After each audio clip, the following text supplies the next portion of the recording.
એપ્રિલમાં મારફાડ ગરમી પડશે। હવામાન નિષ્ણાંતોએ માર્ચ માસના અંતિમ દિવસોમાં માવઠાની આગાહી કરી છે, પરંતુ ખેડૂતોએ ચિંતા કરવાની જરૂર નથી। હમણાં કોઈ માવઠાના એંધાણ નથી। હવામાન વિભાગે માવઠાની શક્યતાને નકારી કાઢી। હવામાન વિભાગે આગાહી કરી છે કે અપર એર સાયક્લોનિક સર્ક્યુલેશન સક્રિય છે, પણ ગુજરાત પર અસર થશે નહીં, જેનો અર્થ એ થયો કે રાજ્યમાં કમોસમી વરસાદ નહીં ખાબકે। જો કે ઉનાળો ફૂલ ફોર્મમાં બેટિંગ કરશે। એપ્રિલથી ગરમી મારફાડ પડશે। 2 થી 3 ડિગ્રી તાપમાન हजी वधी जैसे। अभी जो सिस्टम है, अभी कोई विशेष वेस्टर्न डिस्टर्बेंस जो कल था वो निकल गया है, मूव अवे हो गया है।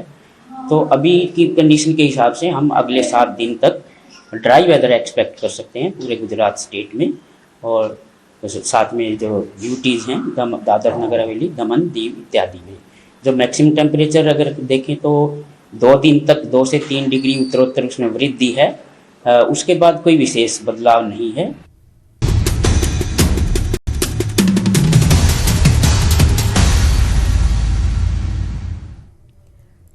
ગુજરાત વિધાનસભામાં યુસીસી વિધેયક બહુમતીથી પસાર થયું છે। આ સાથે ઉત્તરાખંડ બાદ યુસીસી લાગુ કરનારું દેશનું બીજું રાજ્ય બન્યું છે ગુજરાત। મુખ્યમંત્રી ભૂપેન્દ્ર પટેલે આને ગુજરાત અને દેશ માટે એક ઐતિહાસિક ક્ષણ ગણાવી ટ્વીટ કરી કહ્યું, તમામ ધર્મ અને જ્ઞાતિની મહિલાઓને સમાન અધિકારો મળે તે સુનિશ્ચિત થશે। કોઈ સમુદાયને અન્યાય ન થાય તેનું પણ વિશેષ ધ્યાન રાખવામાં આવ્યું છે।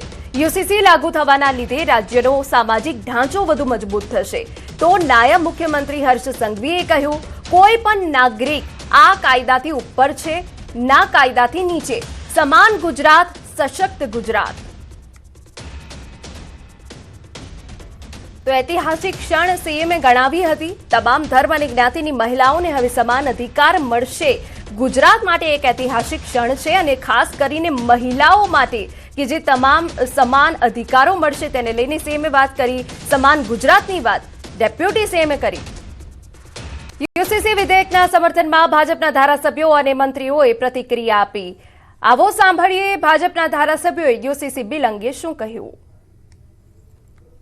ધર્મ, જ્ઞાતિ, સંપ્રદાય અને સંસ્કૃતિની માન્યતા અનુસાર અલગ અલગ કાયદાઓ અસ્તિત્વમાં છે, ત્યારે આ યુસીસી લાગુ થવાથી આ તમામ વિસંગતાઓ એ દૂર થવાની છે। યુસીસી સમાન સિવિલ કોડ એ કાયદો લઈને વિધાનસભામાં આવ્યા, રજૂ કર્યું। હું એવું માનું છું કે આ બિલ નથી,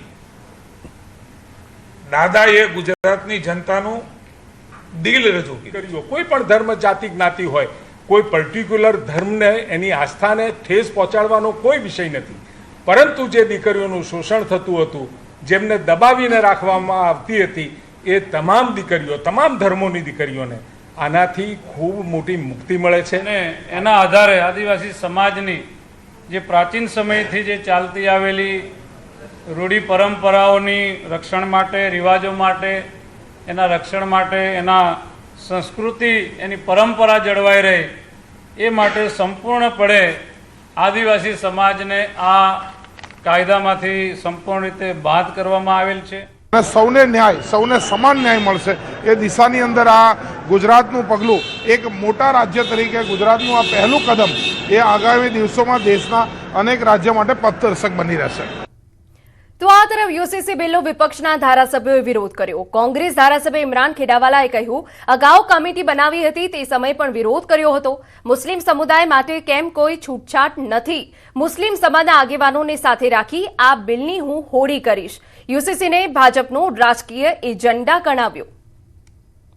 પહેલા દિવસે પણ જ્યારે અમે કમિટી આવી ત્યારે પણ વિરોધ કર્યો હતો, અને આજે પણ વિધાનસભાના અંદર આ બિલ મૂક્યું છે તેને હું વિરોધ કરું છું। અને આવનારા દિવસોના અંદર મેં જ્યારે હાઉસમાં બી કીધું છે, આ બિલની હું અમારા સમાજના આગેવાનો સાથે મળીને હું આ બિલની હોળી કરવાનો છું। એટલે સરકારને હવે આપણે ક્યાં લગ્ન કરશું, ક્યારે લગ્ન કરશું, શું કરશું એ બધામાં રસ છે। આજે ભારતના બંધારણના આર્ટિકલ 44નો હવાલો લઈ અને યુસીસી બિલ લાવવામાં આવ્યું। આમાં બિલમાં એ પણ જોગવાઈ છે કે ભાઈ લગ્ન કર્યા પછી 1 વર્ષ પછી તમે છૂટાછેડાની અરજી કરી શકશો। એટલે કે કોઈ પણ વ્યક્તિને લગ્ન કર્યા યુસીસીના અંદર રજીસ્ટ્રેશન થયું પછી એને જો તાત્કાલિક છૂટાછેડા જોતા હોય તો નહીં મળી શકે. તે પણ એ આમાં સુધારવાની જરૂર છે કે ઘણી વખત એવું બનતું હોય છે કે ભાઈ છૂટાછેડા માટે કાંઈ વર્ષની રાહ જોવાતી નથી, એને પણ પેલું જોવું પડતું હોય છે. યુસીસી પર હાઈકોર્ટ વરિષ્ઠ વકીલનું નિવેદન. આર્ટિકલ 44 મુજબ કાયદો દેશ માટે હોવો જોઈએ, માત્ર એક રાજ્ય નહીં પણ સમગ્ર દેશમાં લાગુ કરો. આઈપીસી અને સીઆરપીસી પણ યુસીસીના હેઠળ નાગરિકોની સંમતિ વગર ફેરફાર શક્ય નથી. લોકો તૈયાર હોય ત્યારે જ કેન્દ્રને પાવર મળે. Throughout the territory of India a uniform civil code. તો બે કન્ડિશન છે એમાં જે સ્ટેટ છે, this is not the state which is contemplated article 12 of the constitution. એ તો મ્યુનિસિપાલિટી પણ બનાવી શકે. તો આ સ્ટેટ છે, સ્ટેટ એટલે યુનિયન ઓફ ઇન્ડિયા. કારણ કે થ્રુઆઉટ ટેરિટરી માટે આખા ઇન્ડિયા માટે આ લો બનાવવાનું છે એક જ. એને આ એક જ લો બનશે તો જ યુનિફોર્મ સિવિલ કોડ થશે. ડિફરન્ટ સ્ટેટ્સના સિવિલ કોમન લો થયા જ નહીં. યુસીસી બિલ અંગે ડેપ્યુટી સીએમનું નિવેદન. દરેક ધર્મની દીકરી માટે એક જ સમાન કાયદો. દેશનું અર્થતંત્ર એક તો દીકરી માટેના નિયમો કેમ અલગ? આઝાદીના દાયકાઓ સુધી સત્તાધીશોને કંઈ ન કર્યું. લગ્ન અને દીવાની બાબતોમાં એક સમાન નિયમ. ઉત્તરાખંડ બાદ ગુજરાત ઉદાહરણ પૂરું પાડશે.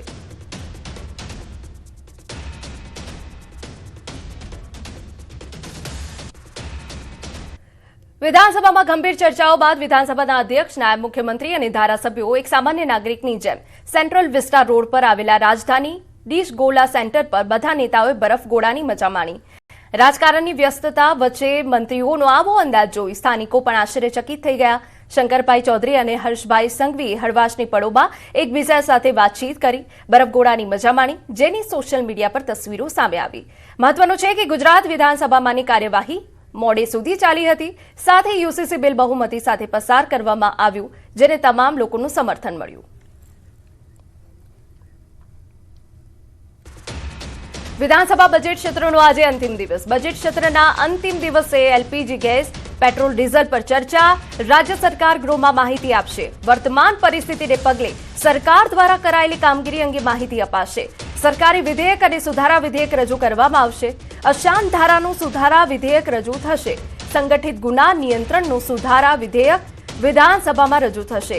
ઉપરાંત ચિકિત્સા સંસ્થાના રજીસ્ટ્રેશનનું સુધારા બિલ, રમતગમત, યુવા વિભાગ તેમજ પ્રવાસન ઉદ્યોગ, યુવા અને સાંસ્કૃતિક વિભાગ સહિત આદિજાતિ વિકાસ વિભાગના પ્રશ્નોની ચર્ચા કરવામાં આવશે.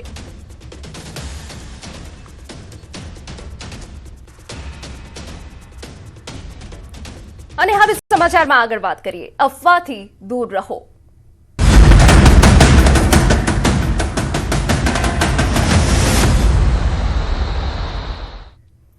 પેટ્રોલની